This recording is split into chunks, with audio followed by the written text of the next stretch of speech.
1.00783 plus ए minus Z का मतलब क्या है, ए इज द एटॉमिक नंबर जो 4 है और जेड क्या है प्रोटॉन, निकाल दिए तो कितने बचे 2 इंटू 1.00867 और इसमें से सब्ट्रैक्ट करना है 4.000300। ठीक है, मैं करता हूं अभी। तो भैया सबसे पहले इसके लिए आपको करनी पड़ेगी कैलकुलेशन, वो ये है 1.00783 इंटू 2 करना है आपको और 1.00867 इंटू 2 भी आपको करना है। तो एक काम करता हूं, इन दोनों को ऐड करके कर लो या फिर पहले मल्टीप्लाई करो फिर ऐड करो, जैसा आपको उचित लगे। या तो मैं इन दोनों को ऐड करके, देखो एक बात बताओ क्या हुआ यहां पे, मैं क्या बोल रहा हूं, इन दोनों में से क्या मैं 2 कॉमन निकाल सकता हूं? बिल्कुल निकाल सकता हूं। 2 कॉमन निकल गया तो ये दोनों क्या हो जाएंगे, ऐड हो जाएंगे। वही करने की कोशिश कर रहा हूं। 7 और 3 10, 0 1, 8 और 6 14 और 1 15 5 1, 7 और 1 8 और 8 16 0.2 और इनटू करना है 2। ये 2 क्यों करना है, तो भैया ये बाहर वाला 2 है। देखो ये वाला बाहर वाला जो मैं बोल रहा ना 2 कॉमन लीजिए, वो वाला 2 है।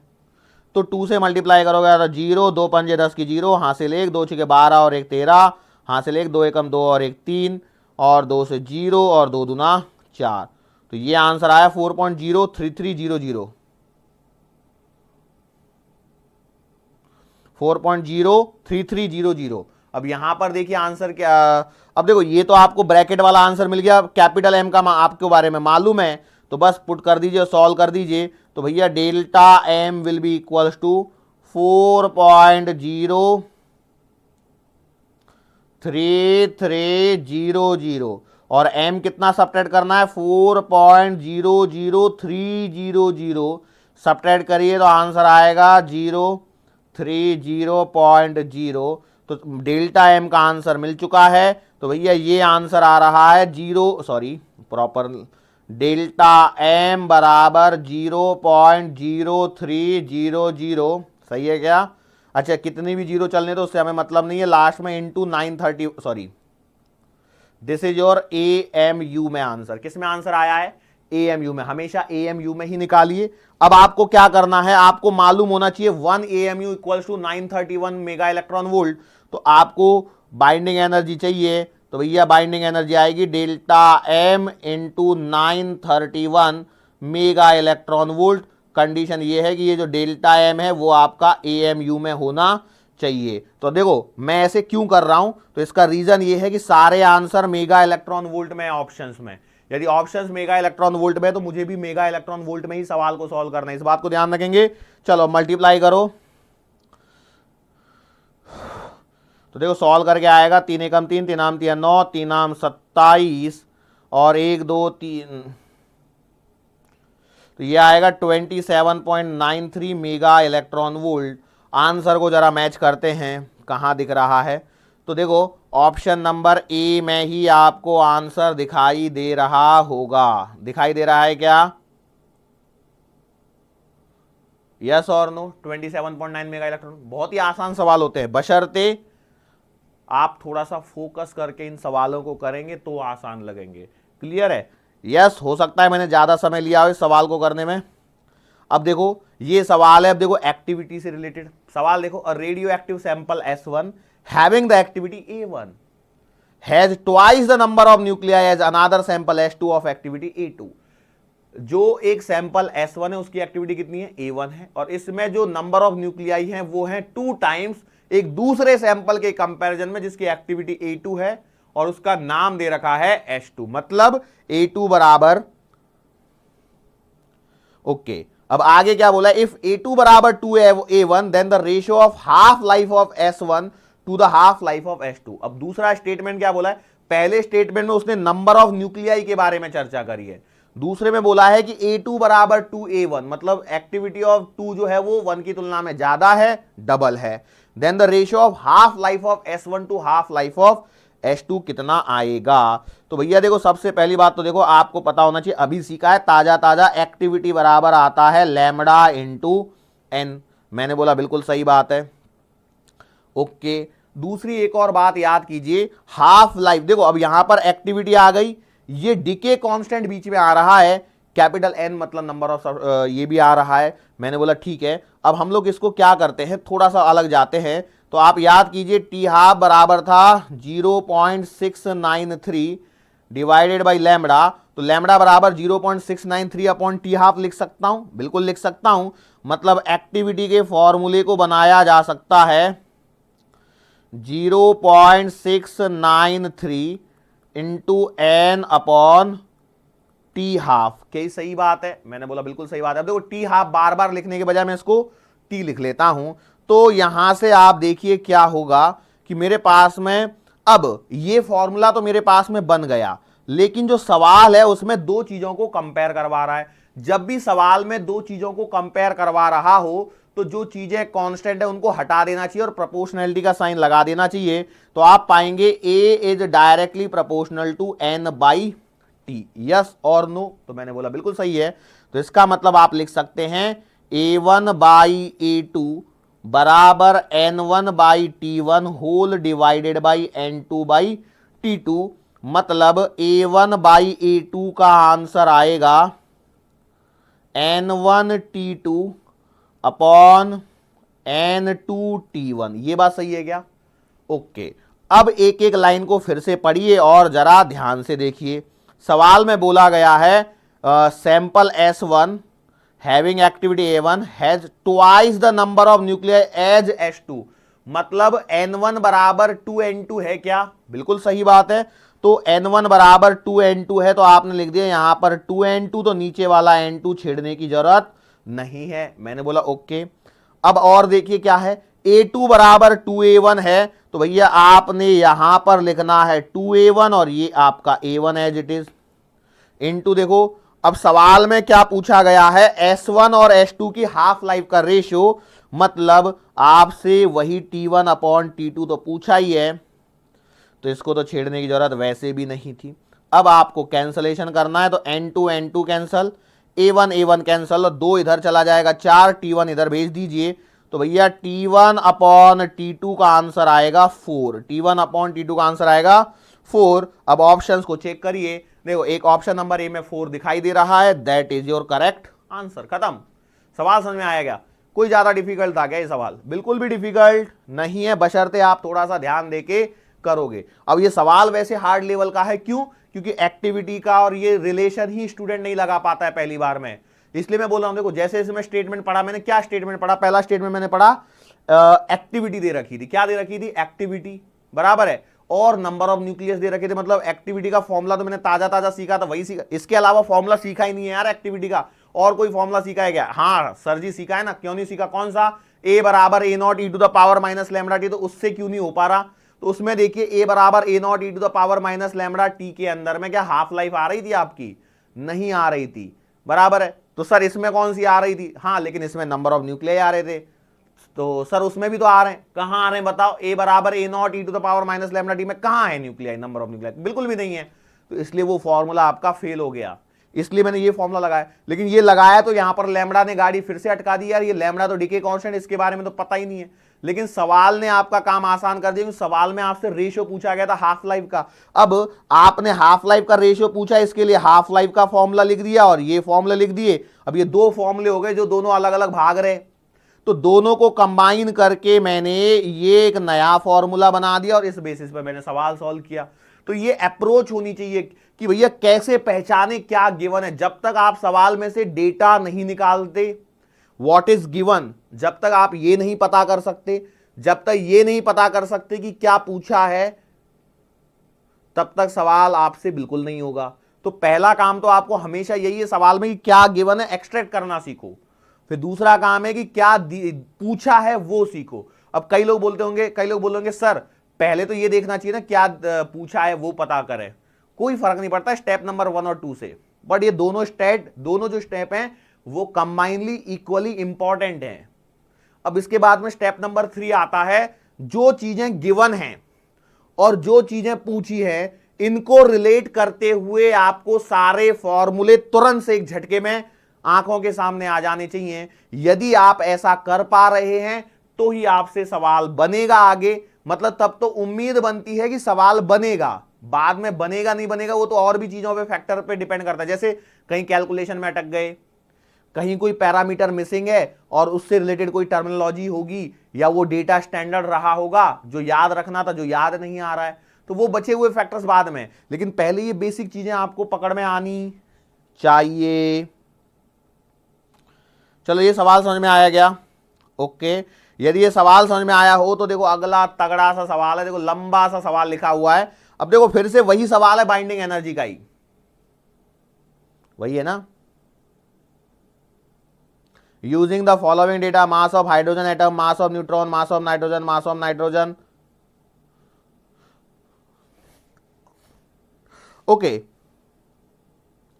Okay okay okay okay. Mass of nitrogen atom is close to लिख दिया है मैंने, वो एक्चुअली बाइंडिंग एनर्जी के बारे में ही पूछ रहा है, क्योंकि हिंदी में देखो इस बार हिंदी में करेक्ट दिया है। मोस्टली इंग्लिश में करेक्ट होता है, लेकिन इस बार हिंदी में करेक्ट दिया, कोई बात नहीं है। अच्छा एक बात ध्यान रखना, कभी भी मोस्टली इंग्लिश मीडियम वाले जो बच्चे होते हैं उनको सिर्फ और सिर्फ इंग्लिश में पेपर मिलता है, इसलिए इंग्लिश में पेपर रॉन्ग होने के चांसेस बहुत ही कम है।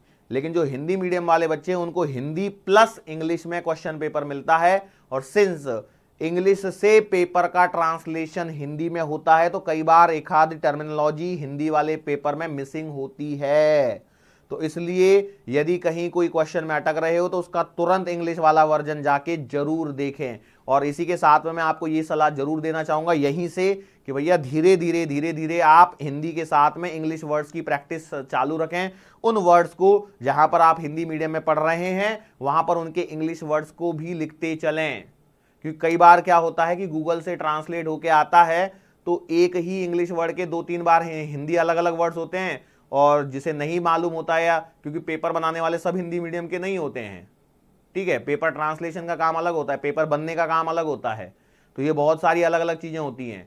तो जैसे कोई और अदर स्टेट की लैंग्वेज, तो उस लैंग्वेज में यदि पेपर कन्वर्ट करना रहेगा तो वो वहां का रिस्पेक्टिव कोई तो भी कर रहा होगा, लेकिन उसका ये मतलब नहीं उसे पूरा ही आ रहा होगा ये सब, ठीक है। तो इस बात को ध्यान रखें। तो कई बार ऐसा हो जाता है, हालांकि अपने पेपर में उल्टा हो गया, इस बार हिंदी में ज्यादा करेक्ट है और इंग्लिश में रॉन्ग हो गया, कोई नहीं, सामने सामने बात चल रही है तो सही कर सकते ना, यस और नो। अब सवाल देखो क्या है,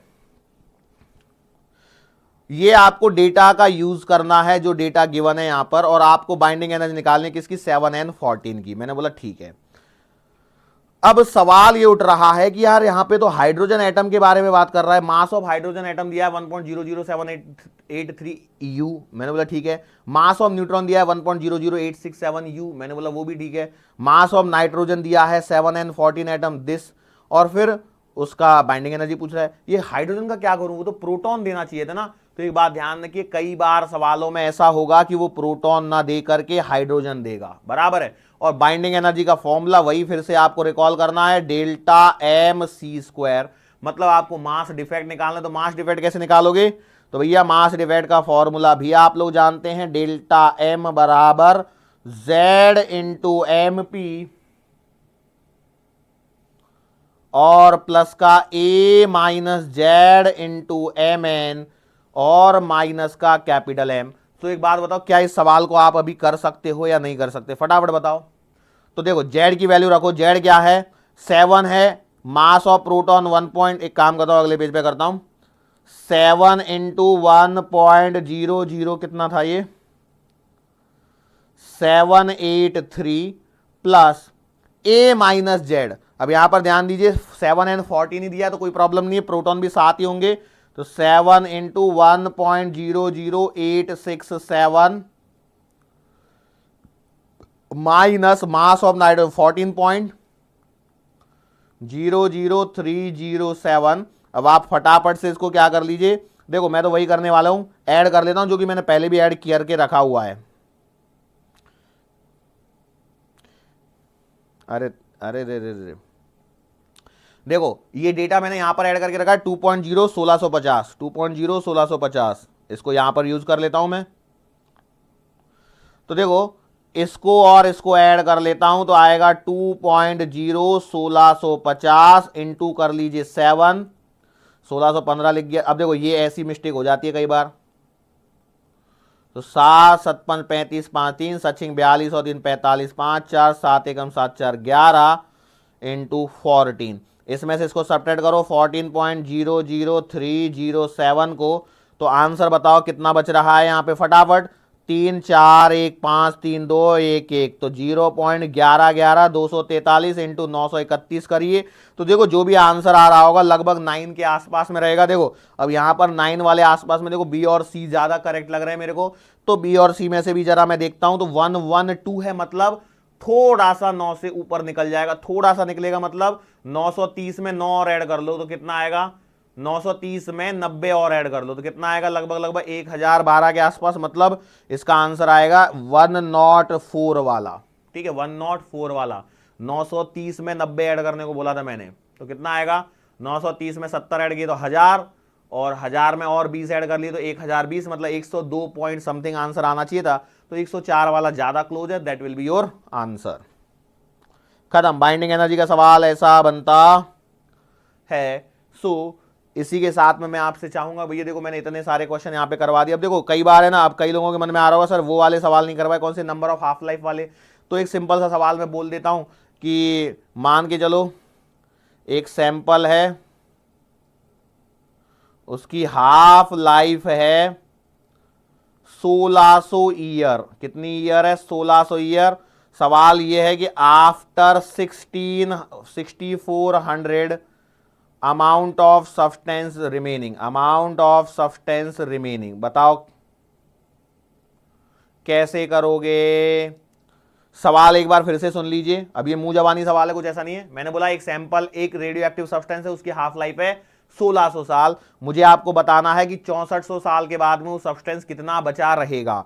तो आप बताएंगे n बराबर n0 into 1/2 number of half life, क्योंकि आपसे पूछा है बचा हुआ, तो एक तो या तो ये फॉर्मूला लगाएं या फिर ये लगाएं, n बराबर n0 e⁻ माइनस का लैम्बडा टी। तो n आपको निकालना है, n0 आपको दिया ही नहीं है, ओके, लैम्बडा आपको दिया नहीं है, टी आपको पता नहीं है, टी क्या है, टी मालूम है 6400 साल बाद। तो भैया इसको कैसे करें, तो ये वाले फॉर्मूले को जरा देखते हैं, n बराबर n0 1/2 n वाले को। तो इस फॉर्मूले के हिसाब से यदि मैं देखता हूं तो यहां पर स्मॉल n है, that is number of half life. तो क्या ये निकाल सकता हूं, तो गिवन डेटा से देखिए मैं number of half life easily निकाल सकता हूं, 6400 डिवाइडेड बाई 1600, मतलब आएगा आंसर 4। तो n बराबर आएगा n0 1/2 की पावर 4। सो n बराबर कितना आएगा, 4 चौक 16, तो n0/16 कितना आएगा, n0/16। अब हो सकता है इसको परसेंटेज वगैरह में उसने रिप्रेजेंट कर दिया हो, तो ये टाइप के यहां पर सवाल बन सकते हैं। सो मैं आपसे उम्मीद करूंगा कि यहां तक का टॉपिक आपको समझ में आया होगा। सो इसके बाद में अब आपके पास में चालू क्या होता है, alpha decay, beta decay, gamma decay, उनकी प्रॉपर्टीज क्या होती हैं, और वो क्या बोलते हैं न्यूक्लियर रिएक्टर, वो सारे टॉपिक्स अभी भी इस चैप्टर में बचे हुए हैं, तो जिन्हें हम लोग आगे आने वाले सब सीक्वेंस टॉपिक में कवर करेंगे। सो आज के लिए बेटा बस इतना ही, मुलाकात करेंगे आने वाले अगले लेक्चर के दरमियान। सो तब तक के लिए धन्यवाद।